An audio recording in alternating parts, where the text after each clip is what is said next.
नमस्कार दोस्तों। आज का जो टॉपिक है ये सिर्फ एक नेशनल सॉन्ग नहीं है, ये दर्शाता है भारत का फ्रीडम स्ट्रगल। फिलहाल में ही मिनिस्ट्री ऑफ होम अफेयर्स ने न्यू गाइडलाइंस इशू करी है रिगार्डिंग सिंगिंग ऑफ वंदे मातरम। फिर से देश में डिबेट उठ रहा है, क्या वंदे मातरम को कंपलसरी कर दिया गया है, क्या इसे नेशनल एंथम बना दिया जाएगा, क्या कोई लॉ में अमेंडमेंट हुआ है। तो आइए समझते हैं क्या है ये historical background of Vande Mataram और क्यों Ministry of home Affairs emphasise कर रही है on 6 stanzas of Vande Mataram. क्या पहले वंदे मातरम अधूरा गाया जाता है? तो आइए समझते हैं। सबसे पहले जो करंट मुद्दा है उसको क्लैरिफाई कर लेते हैं, जो मिनिस्ट्री ऑफ होम अफेयर्स ने गाइडलाइंस इशू करी है। सो जो मिनिस्ट्री ऑफ होम अफेयर्स ने गाइडलाइंस इशू करी है उसमें उन्होंने ये क्लियर कर दिया है दैट जिस भी इवेंट में national song and national anthem कभी साथ में प्ले हो रहा है तो पहले national song Vande Mataram play होगा। और यहाँ पर इम्फोसाइज करा गया है कि पूरा वंदे मातरम जो कंप्लीट 6 स्टैंजा से जो ऑफिशियल वर्जन है वो प्ले होना चाहिए, वो सिंग होना चाहिए। मैं आपको बता दूं, साल 2025 में वंदे मातरम को 150 साल हो गए और ये 150 साल की एनिवर्सरी भी सेलिब्रेट हो रही है। जो इंस्ट्रक्शंस इशू करे थे मिनिस्ट्री ऑफ होम अफेयर्स ने, वो की इंस्ट्रक्शंस यहाँ पर है। सबसे पहला जो इंस्ट्रक्शन था कि पूरे जो 6 स्टैंजा से वंदे मातरम के वो प्ले होने चाहिए। Both national song and national anthem are played together. Mass singing को इंकरेज करा in schools in educational institutions. Awareness होनी चाहिए अबाउट नेशनल सिंबल्स। जहां भी सेरेमोनियल प्रोटोकॉल से बैंड परफॉर्मेंस है वहां पर ये परफॉर्म होना चाहिए। Before and after the arrival of president, governors, lieutenant governors, before and after the president, national address, इसको national flag is brought on parade, वहां जब ये मैंडेटरी है। सो दिस आर की इंस्ट्रक्शन। अब समझते हैं क्या है हिस्ट्री वंदे मातरम की। इसे लिखा गया था बंगाल के famous writer and most freedom fighter Bankim Chandra ji Chatterjee ने इन 1870। पहली बार इसको पब्लिश करा गया था बंगा दर्शन में। इसे इंक्लूड करा गया था फर्स्ट टाइम इन आनंद मठ इन 1882। क्या थी आनंद मठ? यहीं से वंदे मातरम की फ्रीडम स्ट्रगल में इन्वॉल्व होने की जर्नी चालू होती। जो आनंद मठ नॉवेल थी वो जो 1770 की बंगाल फेमाइन थी, जो रेजिस्टेंस था उसके बारे में वो नॉवेल थी। इसमें भारत माता को एक रेजिस्टेंट का सिंबल, एक स्ट्रॉन्ग स्ट्रेंथ, यूनिटी, इंटीग्रिटी से दिखाया गया था। और यहीं से वंदे मातरम बन गया था हमारे फ्रीडम स्ट्रगल्स का मुद्दा। इसमें टोटल 6 स्टेंजास होते। इसका मीनिंग है आई बो टू अर्थ, आई बो टू मदर अर्थ। अब देखते हैं हिस्टोरिकल बैकग्राउंड, कब इसे अडॉप्ट करा गया। तो पहली बार इसे गाया गया था by Rabindranath Tagore at Indian National Congress Kolkata sessions in 1896। जब 1905 में वाराणसी सेशंस थे तो यहां पर इसको अडॉप्ट करा गया था by all India Congress occasions.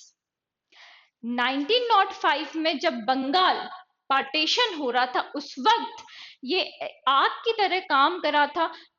सड़कों पर हजारों की संख्या में, लाखों की संख्या में लोग जब प्रोसिक्यूशंस निकाल रहे थे तो वंदे मातरम को गाया जाता था। It was a symbol of persistence, it was a symbol of integrity, it was a symbol of motherhood, it was a symbol of nationhood towards british, against the british government। इसे इसने बहुत भूमिका निभाई थी in role of Bengal partition of 1905। पहली बार it was used as political slogan on 7 August 1905 at Calcutta town hall. 40,000 लोगों ने इसे साथ में गाया था एंटी पार्टीशन प्रोटेस्ट। और जब इतने ज्यादा संख्या में इसे गाया जा रहा था, ये एक सिंबल बन चुका था, तो ब्रिटिशर्स ने इस पर बैन भी लगा दिया गया और जो भी वंदे मातरम पाएगा तो उन पर ट्रायल भी चले, उन्हें जेल में भेजा गया। सो वी विल सी किन किन ऑर्गेनाइज मूवमेंट में वंदे मातरम ने बहुत ज्यादा अहम भूमिका निभाई है। उसके पहले मैं बता दूं कि वंदे मातरम से इंस्पायर होके वंदे मातरम संप्रदाय भी बनी थी। प्रभात फेरीज होती थी, उसमें वंदे मातरम गाया जाता था।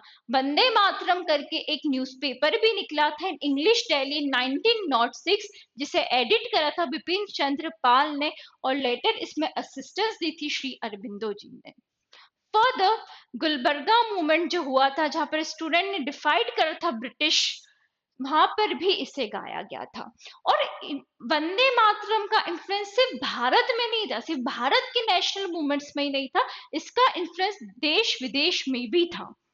जब 1909 में Bhikaji Cama flag carried Vande Mataram to Berlin, Vande Mataram को बर्लिन में भी फैलाया गया था।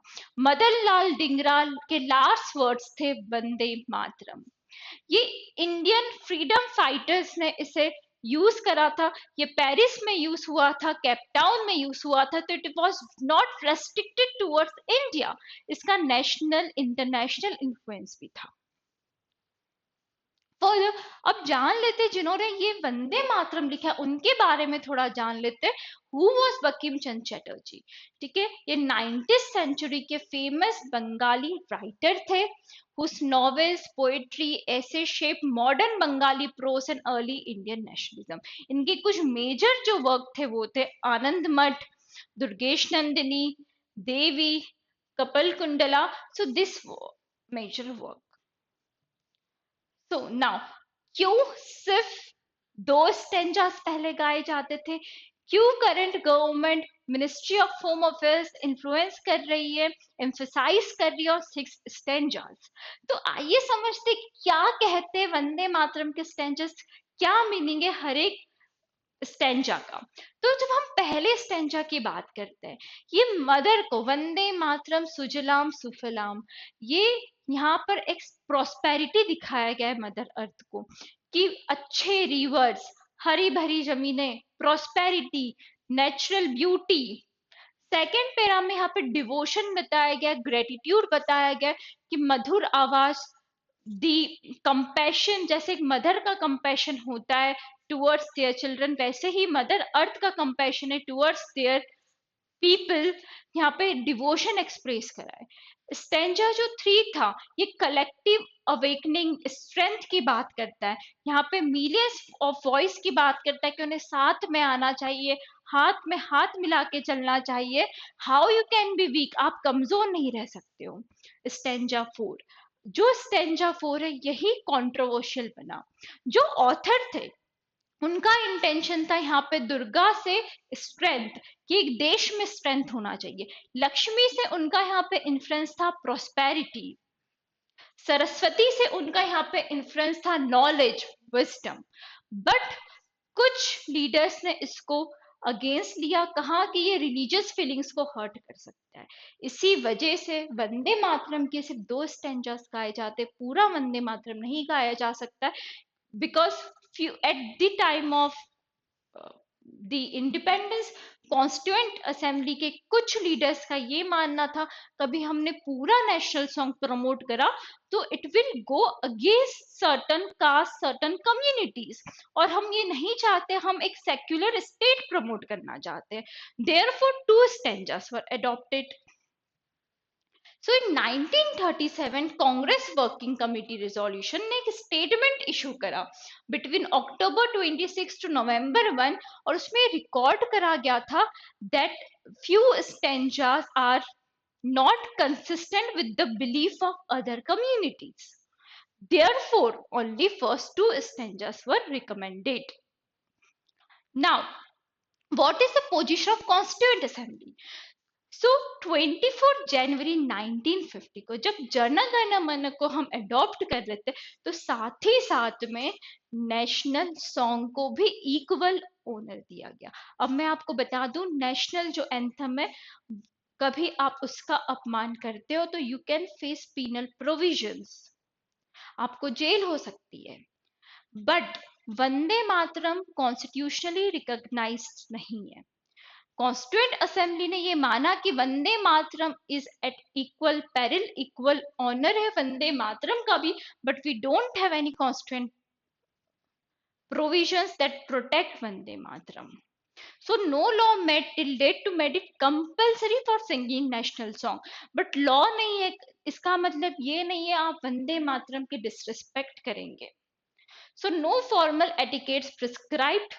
So conventionally only first two stanzas recognized in Constituent Assembly. But currently Ministry of Home Affairs had issued guidelines. So now 6 stanzas are emphasized. अभी कोई अमेंडमेंट नहीं करा गया है. Now लीगल फ्रेमवर्क्स क्या है हमारे नेशनल सिंबल के लिए. सबसे पहले देखिए, हम जब राइट्स की बात करते तो एज ए सिटीजन हमारी देश के लिए कुछ ड्यूटीज भी है.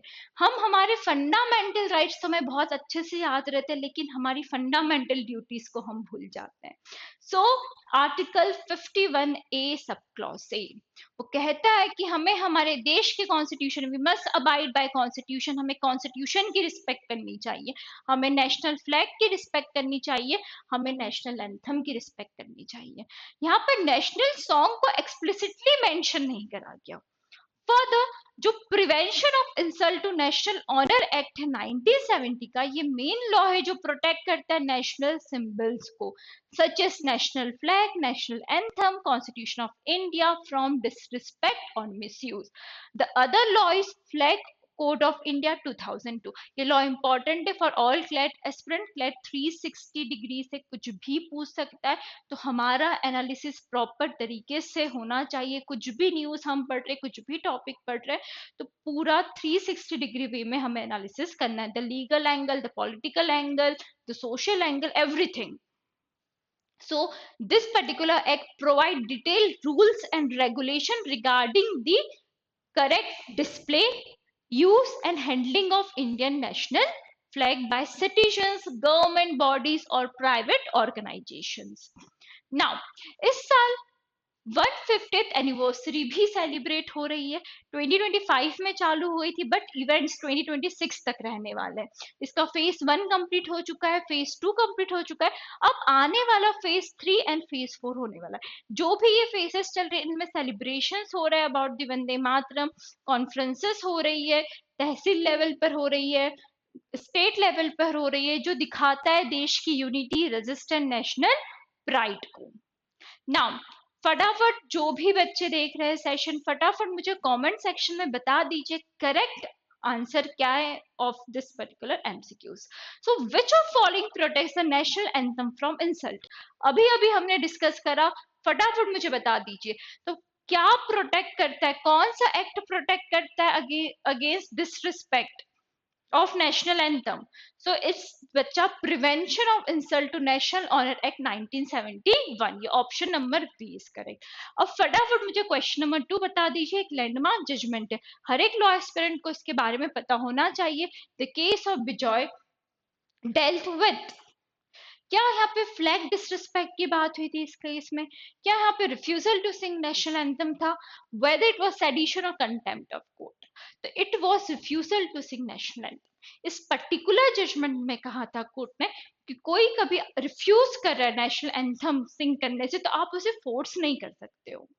You can only take action when the person is disrespecting national anthem, but आप किसी को फोर्स नहीं कर सकते हो. Everyone has their own religious feeling under article 25. Article 25 उनकी रिलीजियस फीलिंग्स इनको प्रोटेक्ट कर रहा है, so you can not force them. Vande Mataram पहली बार कब पब्लिश हुआ था, फटाफट मुझे बता दीजिए.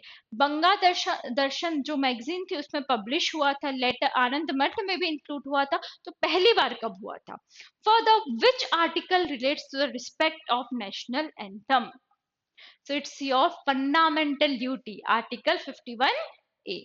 Which statement is correct? फटाफट बताइए. नेशनल सॉन्ग है same statutory protection as national anthem. जब हम स्टैट्यूटरी प्रोटेक्शन की बात करते हैं तो नेशनल सॉन्ग को नहीं मिली है statutory protection, only national anthem got the protection. But हाँ, जब हम रिस्पेक्ट की बात करते हैं तो नेशनल सॉन्ग की भी उतनी ही रिस्पेक्ट है जितनी नेशनल एंथम की है.